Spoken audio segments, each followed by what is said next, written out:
I thought the game was very similar to UTEP, Kansas State, and even UCLA, where there came a point in time in the game where we needed to dig our heels in and make plays, tough plays, defensive stops, and we were not able to get it done.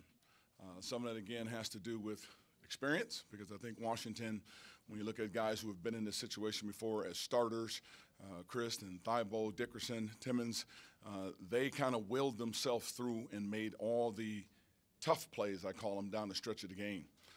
We get a 10-point lead, and it's like layup city at the basket. We go zone, it's still layups.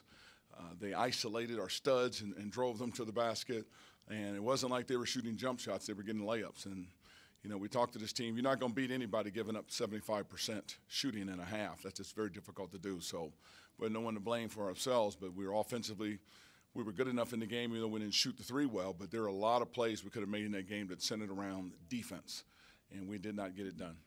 And they did. Turnovers haven't been a huge issue for you guys this year. Was it their zone? Was it something they were doing that caused that today? I felt like we could have been up by 10 or so at the half, but we turned the ball over too much. And some of that was playing too fast with Drick and Robo trying to do too much. Drick hasn't had a chance to practice all week, and then playing a game of this magnitude, you expect a few of them. But I thought we were really careless, and it would have been nice to have those 14 turnovers at the half for 10 of them to be shots instead of turning the ball over like we did, because in a lot of cases, they were unforced turnovers. I thought they did a good job on 4 of them where they got their hands on them, but the rest of them were unforced turnovers, and that just killed us in the first half from not having a little bit of a bigger cushion. On the other hand, you guys won the offensive rebounding battle and kind of were doing some things that you guys don't always do a lot of, and kind of the effort was there, diving for loose balls.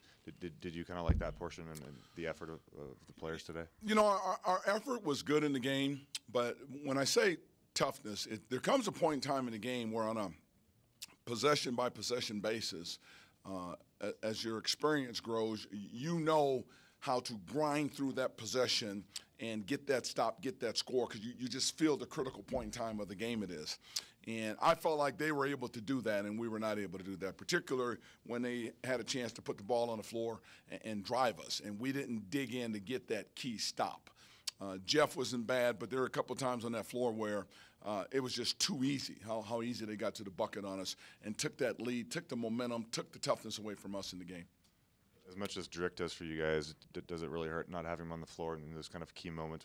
He's a senior with experience. And it certainly does. And again, with him not practicing all week, his timing was a little bit off in the game and had a couple of tough fouls for him. The charge was a really bad play for him to make when there was really nowhere to go. I wish we could have slowed him down a little bit. But it was tough not to have him out there down the stretch, because there were plays that needed to be made that we did not make, and they did.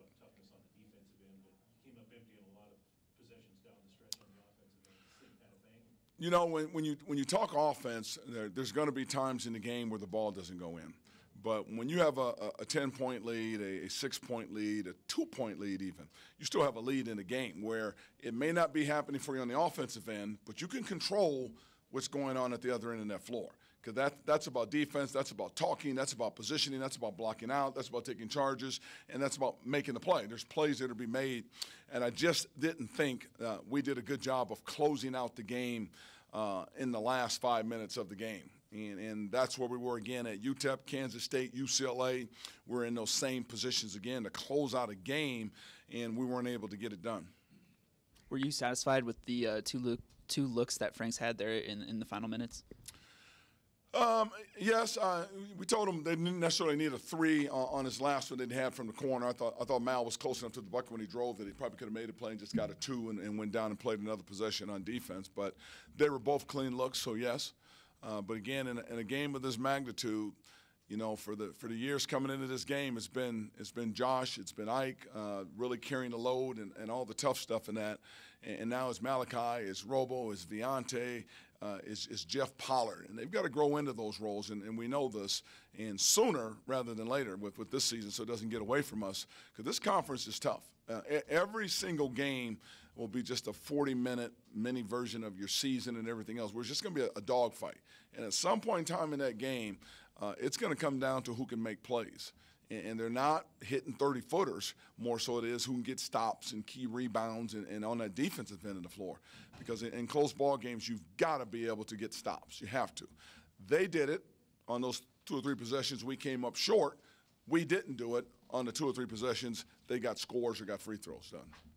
It seemed like those 2 missed free throws from Milan just kind of really took the air out of you guys. You get that same feeling there on the bench? Well, it wasn't only that. It was just a huge 45-second stretch to foul somebody 40 feet from the bucket. But that's a freshman mistake. This guy's not played in a game of this magnitude. He's not played at this level. He's learning that. But there's just no way that you're denying 40 feet from the bucket and commit a foul and stop the clock and put him on the free throw line. That was a tough one there. Because if you get a stop during that possession, clock's gone down, and you get the stop, it puts an enormous amount of pressure on them.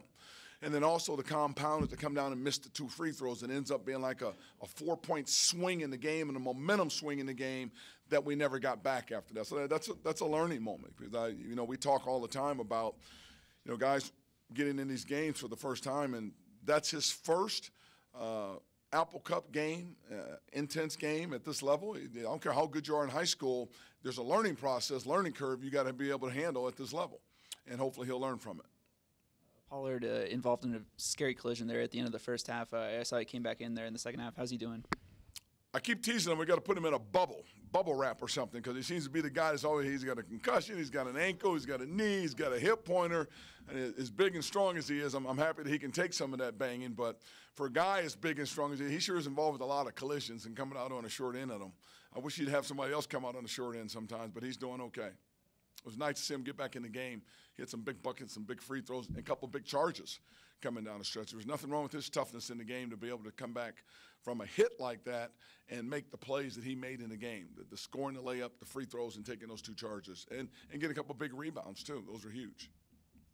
Coach, when Drick fouled out, did that change the offensive look at all? It seemed like early in the game he was really the key to getting a lot of that penetration and kick-out passes. He's so good inside, and we rely on him so much to make so many plays. He's great at facilitating. And with him out of the game, it does kind of hamper you a little bit from having a facilitator on the floor.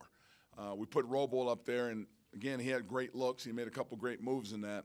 But Drick would have made it also so other people could have had some looks. So it hurt in a lot of ways. It hurt defensively. It hurt with your leadership, your vocal leader. It hurt on the offensive end with him fouling out of the game.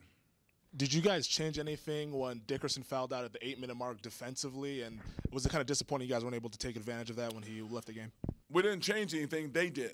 And they went with smaller lineups. And that bothered us a little bit to be able to keep the 2 bigs on the floor. That's where the fouls were coming a little bit. Obviously, with Robo getting driven to the hole by a smaller player, I thought that changed the game in their favor. Actually, it would have helped us for him to stay on the floor. He would have kept 2 bigs out there, and we could have double-teamed him and done some things. When they went the smaller lineup, it kind of knocked us out of whack a little bit.